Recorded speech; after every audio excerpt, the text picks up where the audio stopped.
Good morning दोस्तों, कैसे हो आप लोग? सब अच्छे होंगे। सभी को मेरी तरफ से राम राम, राधे राधे। और जो आज मैं बात करना जा रहा हूँ आप लोगों के साथ, वो आपके आरआरबी पीओ में जो करंट अफेयर्स आते हैं उसमें से आप सोच लो कि 2-3 क्वेश्चन तो यहाँ से डेफिनेटली बनना ही बनना है। आपको करना है अच्छे से, जो मैं बताऊँगा वो करना है। उसके बाद अगर आपको ये पीडीएफ चाहिए तो आप मेरे टेलीग्राम पे ज्वाइन कर लेना। मैं टेलीग्राम का आपका नाम बता देता हूँ। आपको सर्च करना है @the RBI 098 सर्च करिएगा तो मैं मिल जाऊँगा टेलीग्राम पे, ग्रुप पे आप ऐड हो जाना है। तो आज मैं जो 4 टॉपिक का बात कर रहा हूँ उसमें मर्जर ऑफ बैंक्स होगा, डिजिटल बैंकिंग की बात करेंगे, एफडीआई लिमिट्स की बात करेंगे और टाइप्स ऑफ डेफिसिट की बात करेंगे। तो चलिए स्टार्ट करते हैं, ठीक है। देखिए, मर्जर ऑफ बैंक्स, इसको हम लोग मेगा मर्जर भी कहते हैं, ठीक है। अब देखिए, इसमें मैंने इधर एंकर बैंक लिखा है जिसमें मर्ज हुआ है। जैसे पीएनबी में कौन कौन हुआ है, तो ओरिएंटल बैंक ऑफ कॉमर्स मर्ज हुआ, यूनाइटेड बैंक ऑफ इंडिया मर्ज हुआ, ये दोनों बैंक हुआ है।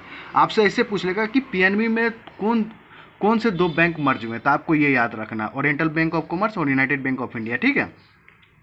और कैनरा बैंक में कौन सा बैंक मर्ज हुआ है, तो सिंडिकेट बैंक। इसको जिसमें मर्ज हुआ है उसको हम कहते हैं एंकर बैंक। ये वाले मर्ज हुए हैं, ठीक है, मतलब ये अभी एग्जिस्टिंग है, अवेलेबल है हमारे यहाँ, ठीक है। तो कैनरा बैंक में सिंडिकेट बैंक मर्ज हुआ है। यूनियन बैंक ऑफ इंडिया में कौन हुआ है, आपको आंध्रा बैंक और कॉरपोरेशन बैंक, ठीक है। और इंडियन बैंक में कौन हुआ है, इलाहाबाद बैंक, ठीक है। ये याद रखिएगा, ये 4 में मर्ज हुआ है। आप ध्यान अच्छे से ध्यान रखना है, आपको नोट बनाना है तो नोट बना लीजिएगा, ठीक है। Right note, total 12 public sector bank है जिसको हम लोग सरकारी बैंक बोलते हैं, जिसमें से 11 नेशनलाइज बैंक है, ठीक है। और एसबीआई अकेला है। एसबीआई नेशनलाइज नहीं हुआ था, ये पहले इंपीरियल बैंक था जिसको नेशनलाइज किया गया था, तब ये एसबीआई नाम चेंज करके एसबीआई हुआ था। तो एसबीआई को नेशनलाइज नहीं किया गया था, याद रखिएगा। कहीं पे कोई चीज़ कोई पढ़ाता है तो इससे बचिएगा थोड़ा बहुत, ठीक है।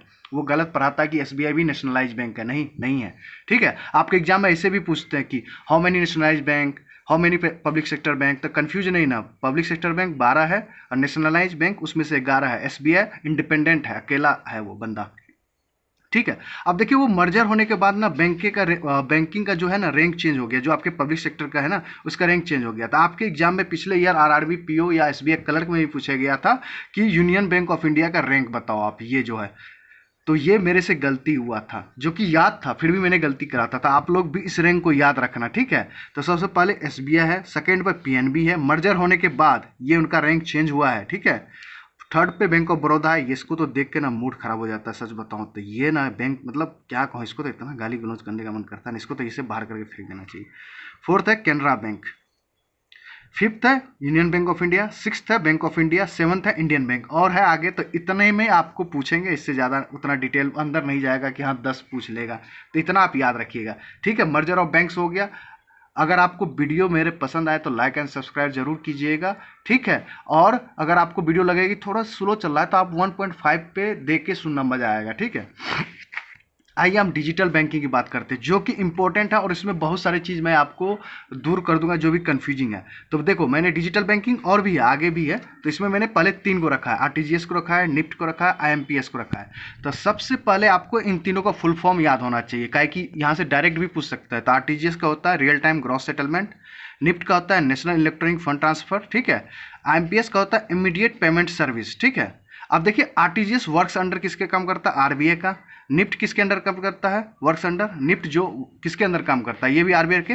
बट एमपीएस किसके अंडर काम करता है, NPC, national payment corporation of India, जो 2008 में आया था, ठीक है। इसको हम लोग पेरेंटल कंपनी कहते हैं या अम्ब्रेला कंपनी कहते हैं, ठीक है। ये याद रखिएगा। और आरटीजीएस कब इंट्रोड्यूस हुआ था, 2004 में। निफ्ट कब हुआ था, उसके अगले साल 2005 में। और एमपीएस क्या हुआ था, जब निफ्ट हुआ था तो उसके 5 साल के बाद हुआ था, मीन्स 2010 में। डेट भी याद रखना है, ठीक है। लिमिट कितना है आरटीजीएस में, मिनिमम 2 लाख रुपए है, मैक्सिमम नो लिमिट है, ठीक है। मिनिमम और मैक्सिमम निफ्ट में कितना है, नो लिमिट, कोई लिमिट नहीं। आप 10 रुपये भेज दो निफ्ट के थ्रू से, 2 लाख भेज दो, 5 लाख भेज दो, जितना भेज सकते हो, कोई लिमिट नहीं है। और एमपीएस में कितना है, 5 लाख है, ये याद रखिएगा। कहीं कहीं आपको 2 लाख 3 लाख 2 लाख रहेगा, नहीं चेंज हो गया है, ये ध्यान रखिएगा। 5 लाख है, इसमें बहुत सारी चेंजेस वाली चीज़ बताऊंगा, थोड़ा ध्यान रखिएगा। और इन तीनों में सबसे फास्टेस्ट कौन है, ये है आरटीजीएस भाई साहब। आरटीजीएस अवेलेबल ओनली इंडिया में है, ठीक है। और आईएमपीएस ओनली इंडिया अवेलेबल है, ठीक है। बट निफ्ट इंडिया में तो अवेलेबल नहीं है, साथ में आपके नेपाल नेपाल इंडिया से नेपाल भी भेजा सकता है निफ्ट के थ्रू। अब देखिए, इसमें 2 तरीके से पैसा भेज सकता है। बहुत लोग, मैं देख रहा था यूट्यूब पे, बहुत गलत चीज तरीके से बहुत बोला कि 50,000 से चेंज होकर 2 लाख हो गया। नहीं भाई, अब देखिए नेपाल जो पैसा भेजेंगे ना, तो इंडिया से निफ्ट के थ्रू नेपाल भेजेंगे, नेपाल से निफ्ट के थ्रू पैसा नहीं आएगा, ठीक है। और लोग जो ऑनलाइन जो कुछ गलत तरीके से डेटा प्रोवाइड करता है, आप बताओ तो। देखो ऑनलाइन जो चेंज हुआ है, ऑनलाइन जो भेजेंगे ना इंडिया से नेपाल में, वो 2 लाख रुपए पर ट्रांजेक्शन होगा, ठीक है। ऑफलाइन जो आप ब्रांच से भेजते हो वो तो 50,000 फिक्स ही है, वो तो जो था पहले वही है। ये नया चीज़ ऐड हुआ था कि हम ऑनलाइन जब भेजेंगे तो उसमें 2 लाख रुपए भेज सकते हैं, ठीक है। ऑफलाइन ब्रांच से जो भेजते हैं वो 50,000 रुपए भेजना है, ठीक है, पर ट्रांजेक्शन, ठीक है। ये याद रखिएगा, पर ट्रांजेक्शन, साल का 2 लाख नहीं है, ये पर ट्रांजेक्शन है, ठीक है।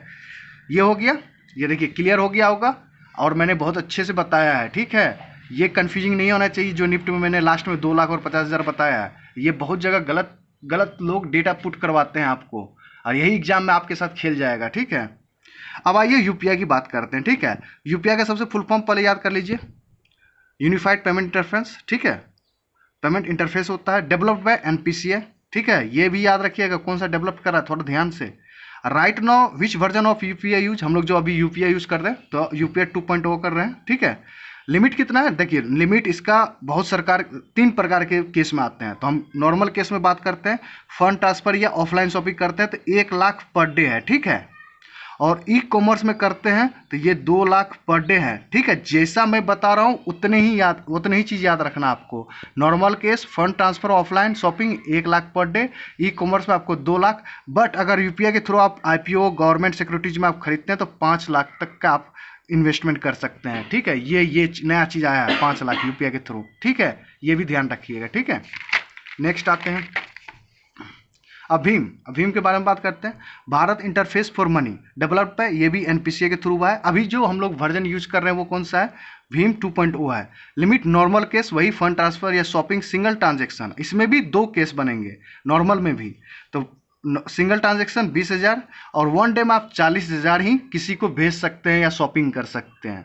मतलब 20,000 में आप सिंगल ट्रांजेक्शन मैक्सिमम, और पूरे डे में आप 40,000 ही कर सकते हैं, ठीक है। और ई कॉमर्स में लगभग 1 लाख, ठीक है। ये हो गया। अब जो तीसरा और है, जो डिजिटल बैंकिंग की बात करेंगे, ये जो आपके एग्जाम में बहुत बहुत इंपॉर्टेंट है, इसको अच्छे से देखना, ठीक है। यहाँ से क्वेश्चन आते हैं और कंफ्यूज भी हो जाते हैं हम लोग, गलत करके आते हैं। आईएफसी की बात करेंगे, एमआईसीआर के बारे में बात करेंगे, स्विफ्ट के बारे में बात करेंगे। सबसे पहले इन लोग का फुल फॉर्म याद कर लें।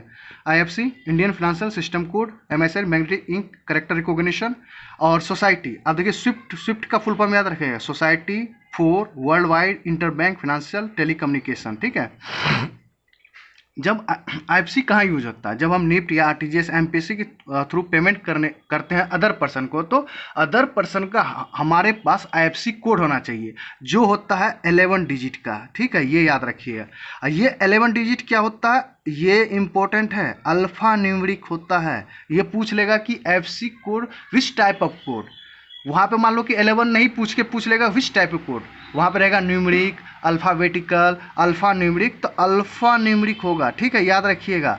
और इसी पे डिस्कस कर लेते हैं। तो फर्स्ट 4 अल्फ़ाबेट क्या शो करता है, देखिए फर्स्ट 4 अल्फ़ाबेट होता है बैंक को शो करता है, बैंक का नाम शो करता है, ठीक है। 5th जो होता है वो 0, मतलब फ्यूचर यूज के लिए रखा गया है कि कुछ भी इसमें चेंजेस करेंगे तो वो 0 है, तो उसको हम कुछ भी चेंज करके कुछ बना सकते हैं फ्यूचर के लिए। लास्ट 6 न्यूमेरिक, देखिए आ गया ना न्यूमेरिक, ये बैंक ब्रांच का कोड होता है कि बैंक ब्रांच कौन सा है, कहाँ पे, ठीक है। ये याद रखिएगा, ऐसे ही पूछ सकता है क्वेश्चन। ये वाला अल्फा न्यूमेरिक वाला याद रखिएगा। अब एमआईसीआर में याद कर लेते हैं, तो इसमें 9 डिजिट न्यूमेरिक होते हैं, ओनली न्यूमेरिक, नो अल्फ़ाबेट, ठीक है। 4 चेक के लिए यूज होता है एमआईसीआर। फर्स्ट 3 कोड सिटी को डिनोट करता है, नेक्स्ट 3 कोड बैंक को डिनोट करता है, लास्ट 3 कोड ब्रांच को डिनोट करता है, याद करना है इसको। अब स्विफ्ट के बारे में बात कर लेते हैं। देखिए इसका यूज होता है आपको जब हम इंटरनेशनली कोई पैसा ट्रांसफ़र करता है तो उसके लिए यूज होता है। इसमें देखिए मिनिमम 8 कोड होते हैं, मैक्सिमम 11 डिजिट होते हैं। ये 2 टाइप्स होता है, 8 या 11 डिजिट अल्फा न्यूमेरिक कोड होता है, ठीक है। स्टार्टिंग 4 क्या होता है, बैंक को शो करता है, मीन्स ये अल्फ़ाबेटिकल होगा। कोई बैंक एसबीआई है या तो एसबीआई होगा तो डेफिनेटली अल्फ़ाबेटिकल हो गया। नेक्स्ट 2 कंट्री को शो करता है, जो भी होगा डिजिट। नेक्स्ट 2 डिजिट लोकेशन, मतलब 4 2 6, ये हो गया 8 हो गया, लोकेशन करता है। लास्ट 3 डिजिट जो ये बन के 11 हो जाएगा, वो ब्रांच को शो करता है। ये आपके एग्जाम में पिछले साल आरआरबी पीओ में 2021 में आपको पूछा गया था ऐसे ही क्वेश्चन, ठीक है। और कभी कभी आपको मॉक वगैरह में दिखा जाएगा कि पूछेगा कि Swift which type of code, तो आपको याद रखना है अल्फा न्यूमेरिक कोड। MSCR किस टाइप का कोड है, तो वो है आपको ओनली न्यूमेरिक, और IFSC कोड क्या है, अल्फा न्यूमेरिक। ठीक है, ये थोड़ा सा ध्यान रखिएगा। ठीक है, एक बात कर लेते हैं डिजिटल बैंकिंग में CTS के बारे में। चेक ट्रंकेशन सिस्टम ये 2010 में आया था। इसके बाद ऑनलाइन आप चेक को, मतलब चेक को जो डिजिटलाइज करते हैं, ऐसे करके चेक करते हैं। चेक ये जैसे ये है, तो यहाँ जब रहता तो इसको हम स्कैनिंग कर लेते हैं। MSCR वाला नंबर यहाँ लिखा रहता है, तो MSCR से इसको नंबर को चेक करते हैं। ठीक है, FDI लिमिट्स की बात कर लेते हैं फटाफट। देखिए, तो पब्लिक सेक्टर बैंक में कितना है, 20% है, मीन्स सरकारी बैंक में। प्राइवेट में कितना है, 74। स्मॉल फाइनेंस बैंक और पेमेंट बैंक में 74% है। NBFC में कितना है, 100% है। एसेट रिकंस्ट्रक्शन कंपनी ARC में कितना है, 100%। ठीक है, इंश्योरेंस में कितना है, 74% है। ठीक है, वाइट लेवल ATMs मीन्स 100%। ठीक है, अब देखिए इसमें से कुछ चीज़ें बता देता हूँ, बहुत लोग कंफ्यूज है। देखिए, स्मॉल फाइनेंस बैंक का लाइसेंस लेने के लिए आपके पास 200 करोड़ होना चाहिए। बहुत लोग 300 करोड़ यूट्यूब पे चिल्लाते रहते हैं, मैंने देखा भी है, बहुत बच्चे गलत भी करते हैं। देखिए, 300 करोड़ अभी नहीं हुआ, बट आगे चल के हो जाएगा कुछ महीनों में। और पेमेंट बैंक के लिए 100 करोड़ रुपए चाहिए, और पब्लिक सेक्टर बैंक के लिए या कोई भी यूनिवर्सल बैंक है उसके लिए 500 करोड़ चाहिए। और लोग बहुत देखते हैं कि डिस्कस करते रहते हैं 1000 करोड़। नहीं भाई, 1000 करोड़ आएगा आगे होके। ठीक है, तो ये सब चीज थोड़ा सा ध्यान रखिएगा, लोगों के चक्कर में नहीं रहिए, जो साइट पे है उसको फॉलो कीजिए। और जैसे मैंने बताया कि स्मॉल फाइनेंस बैंक के लिए 300 करोड़ नहीं हुआ है, ओनली 200 करोड़ ही है। आप अगर आपके पास है तो आप लाइसेंस मिल जाएगा। 300 करोड़ आगे चल के होगा। ठीक है, ये ध्यान है। और ARC एसेट रिकंस्ट्रक्शन कंपनी के लिए भी अगर लाइसेंस लेना तो ये 300 करोड़ रुपए चाहिए। ठीक है, इसके लिए 300 करोड़ होना चाहिए, तब आपको लाइसेंस मिलेगा। आइए, अब जो कि इंपॉर्टेंट है, ये भी एग्जाम में आता है। आप बोलना, जो भी पेपर दिए थे इससे पहले मेंस में, ये वाला क्वेश्चन आता है, सीधी सीधी पूछता है। टाइप्स ऑफ डेफिसिट, देखिए 5 होता है। हम लोग बजट डेफिसिट आपको याद करना है, कुछ जानने की जरूरत नहीं क्या होता है, बस फॉर्मूला याद करना है। ठीक है, अब देखिए बजट डेफिसिट है तो total expenditure minus total receipt. ठीक है, physical deficit total expenditure minus revenue receipt. Primary deficit physical deficit minus interest. Revenue deficit revenue expenditure revenue receipt. Current account deficit import minus export. ये पिछले साल exam में आया था। ठीक है, ये याद रखिएगा। हाँ, एक चीज़ और, मैंने ये क्लासेस अभिजीत मिश्रा सर से देखे हैं, जो कि टॉप 5 बैंकिंग टॉपिक करवा रहे थे, तो वहाँ से मैंने देखा है। अगर आपको लगता है कि मेरे से उतना अच्छा नहीं लगा तो आप वहाँ पे जाके देख सकते हैं। अगर मैं आपको समझा रहा हूँ तो अगर आपको लगता है कि थोड़ा बहुत कहीं मेरे से कमी रह रहा तो आप वहाँ पे ही जाके देख सकते हैं। अगर वहाँ पे ऑलरेडी देख लिए हैं तो यहाँ पे आप एक बार और देख लीजिए मेरे साथ, कोई दिक्कत नहीं है। But total credit Abhijit Mishra sir को जाएंगे। ये चीज़ जितना भी मैंने पढ़े हैं बैंकिंग में, जितना भी पढ़ रहा हूँ मैं उन्हीं से पढ़ रहा हूँ, टोटल क्रेडिट उन्हीं को जाएगा। ठीक है, तो आप लोग देख लो। आपको अगर समझ आए तो वीडियो पे कमेंट करना कि बढ़िया हुआ सर, मज़ा आ गया वीडियो देख के। अगर आपको और कोई टॉपिक से रिलेटेड चाहिए तो मैं वीडियो बना दूंगा डेफिनेटली। देखिए 1 2 3 ये 5 में से आपको 3 से 4 क्वेश्चन एग्जाम में दिखेगा। ये स्टैटिक बैंकिंग के अंतर्गत आता है, थोड़ा सा ध्यान रखिएगा। ठीक है, ऐसे ही क्वेश्चन पूछता है, कंफ्यूज हो जाइएगा। चलिए मिलते हैं नेक्स्ट वीडियो में। Tata bye bye, take care.